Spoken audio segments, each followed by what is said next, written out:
বাংলাদেশের মিডিয়া একটা খবর দিয়েছে, এই যে ভারত বাংলাদেশের থেকে যে পণ্য আমদানি করতো এতদিন, অর্থাৎ বাংলাদেশ যে সমস্ত পণ্য ভারতে রপ্তানি করত, কথা নাই বার্তা নাই হঠাৎ করে ভারত এটার বিরুদ্ধে নিষেধাজ্ঞা দিয়েছে। বলছে যে স্থলবন্দর দিয়ে এই সমস্ত পণ্য তাদের দেশে আর পাঠানো দরকার নেই, অর্থাৎ পাঠানো যাবে না।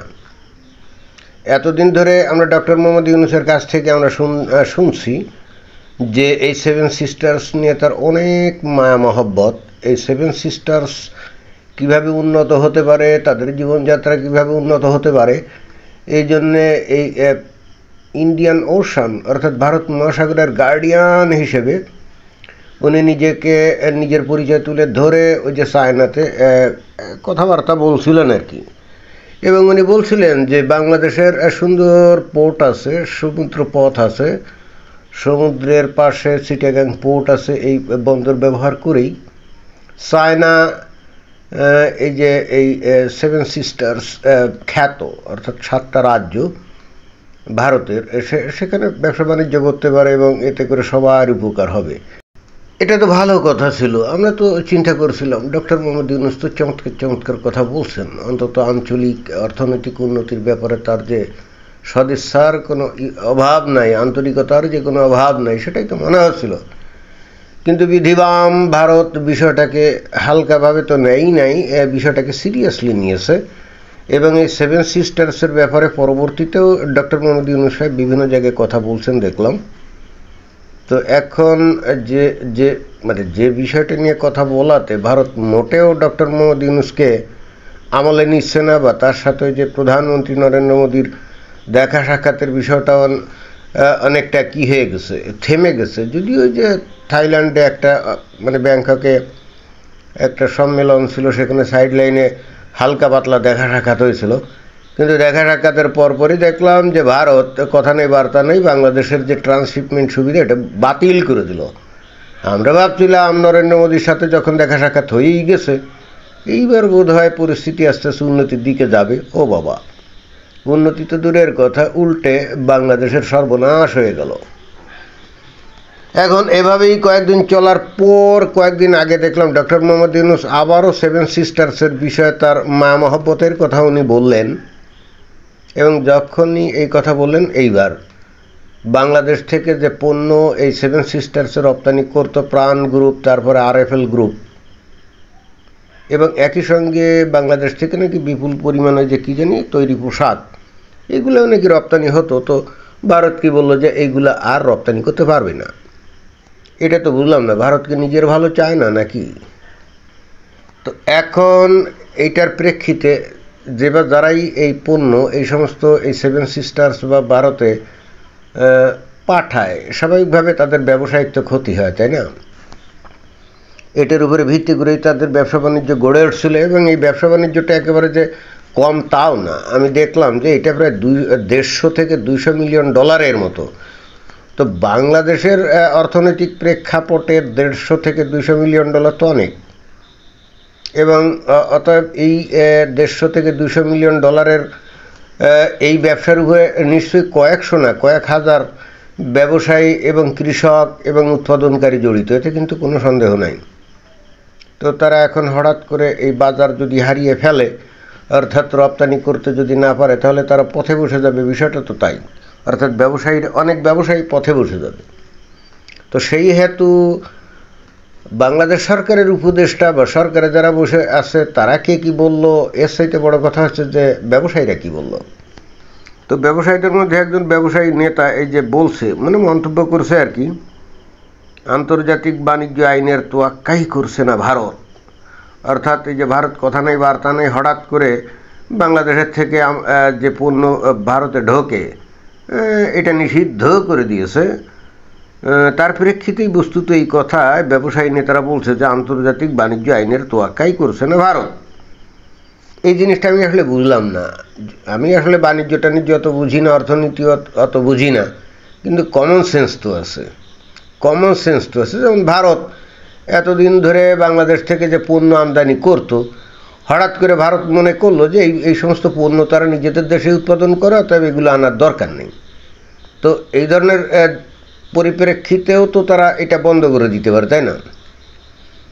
তো কিন্তু ঘটনা দৃষ্টে এবং বর্তমানে যে টালমাটাল অবস্থা সার্বিকভাবে চলমান, তাতে যে আসলে ভারতের ওই পণ্য আর দরকার নাই, বা ভারতে মার্কেট নাই, বা ভারত ওগুলো উৎপাদন করছে এই জন্যে বাংলাদেশ থেকে নিবে না, এই জন্যেই যে আসলে এই নিষিদ্ধ ঘোষণা করলো, বিষয়টা মোটেও যে তা না, এটা তো সবাই বোঝে, তাই না?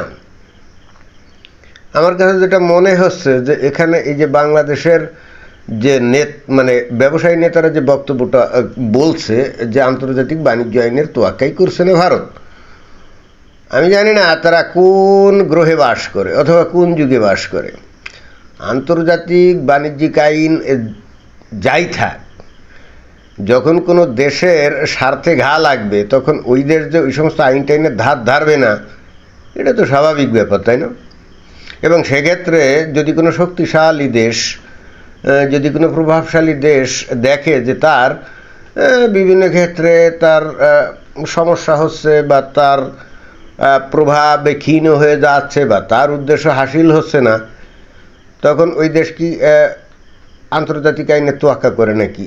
যতই আইন থাক এগুলো কি কেউ তোয়াক্কা করে নাকি? না, করে না। এই যে আমেরিকা, ডোনাল্ড ট্রাম্প ক্ষমতা আসার পর পর কত ঘটনা আমরা দেখলাম, দাম করে বলল কি গ্রিনল্যান্ড সে কিনে নেবে, দখল করবে। তো এটা কি কোনো আন্তর্জাতিক আইনে পড়ে যে একটা দেশ অন্য দেশকে দখল করবে, কিনে নেবে, এটা ডাইরেক্টলি বলে? অথবা এই কানাডাকে কি বলল, কানাডাকে তারা 51st প্রভিন্স বা স্টেট হিসেবে তারা চায়। তো একটা স্বাধীন দেশকে অন্য একটা স্বাধীন সার্বভৌম দেশকে বলতে পারে যে তোমরা আমাদের দেশে যোগ দাও? তারপর ডোনাল্ড ট্রাম্প কি বলল, ওই যে পানামা খাল এটা দখল করবে, দখল করবে, এবং ডাইরেক্টলি দখল করারই তো হুমকি টুমকি দিছিল, তাই না? তো পানামা একটা স্বাধীন সার্বভৌম দেশ না, ওটা তাদের খাল না। তো তাই যদি হয়, আমেরিকা কিভাবে বলে যে ওইটা আমি দখল নেব? যদিও অবশ্য তাদের আবার যুক্তি, এই পানামা খাল আজকে থেকে প্রায় 100 বছর আগে এই আমেরিকাই খনন করিয়েছিল। কিন্তু খনন করে থাকলে কি হবে? জিমি কার্টারের আমলে 1977 না জিমি কার্টারের আমলে একটা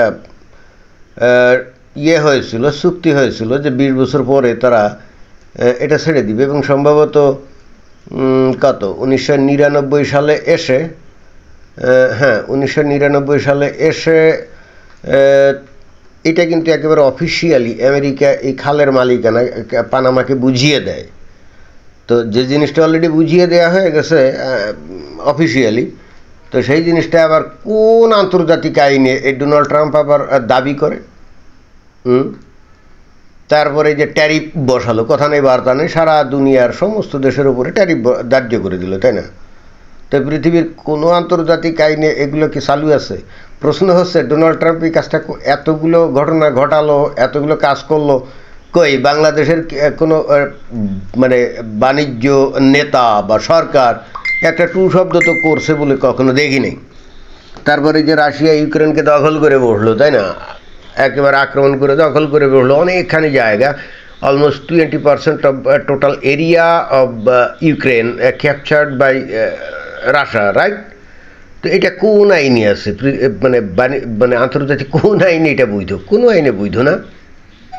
তো এই সমস্ত বিষয়ে বাংলাদেশ কি কখনো কোনো কথা বলছে? এইসব রাজনৈতিক নেতারা বা বাণিজ্যিক নেতারা বা সরকার কোনো কথা বলছে না? বলেন ও আমেরিকা বিশাল ব্যাপার, এদের ব্যাপারে কথা বলা যাবে না, শুধুমাত্র ভারত যদি কোনো কিছু করে তখন কথা বলতে হবে। ইটস ওকে, ফাইন, বলো, কোনো সমস্যা নাই।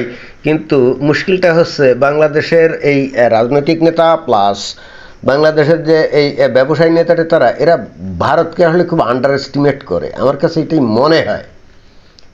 এবং একই সঙ্গে বাংলাদেশের লোকজন ভারতকে খুব আন্ডার এস্টিমেট করে, এবং ঠিক সেই কারণেই কিন্তু এই যে সাম্প্রতিককালে এসে আমরা বাংলাদেশের মানুষের মুখে এই ভারতের বিরুদ্ধে জিহাদ করা, যুদ্ধ করা, ভারত দখল করা, 7 সিস্টার্স দখল করা ইত্যাদি, তারপর চিকেন নেক দখল করা ইত্যাদি ইত্যাদি, এই সমস্ত বক্তব্য বিবৃতি আমরা শুনি। ভারতকে খুব আন্ডার এস্টিমেট যদি না করে থাকতো তাহলে কোনো ক্রমেই তারা এই কাজটা করতো না। তো যাই হোক, এখন ভারতকে যতই বাংলাদেশ আন্ডার এস্টিমেট করুক, কিসের ভরসায়, কোন বলে বলিয়ান হয়ে আন্ডার এস্টিমেট করে আমি ঠিক জানি না। কিন্তু ভারত আস্তে আস্তে বাংলাদেশকে মনে হয় যে শিক্ষা দেওয়ার জন্য ওয়ান আফটার অ্যানাদার পদক্ষেপ নিচ্ছে না। যেমন এই যে এই ট্রান্সশিপমেন্ট বন্ধ করে দিয়েছিল, এখন ব্যবসা বাণিজ্য বন্ধ করে দিচ্ছে, তাই না? তো আন্তর্জাতিক আইনের বরখেলাপ। আর বাংলাদেশের যে ওই যে বাণিজ্য উপদেষ্টা কি বললো, এতে ভারতের বেশি ক্ষতি।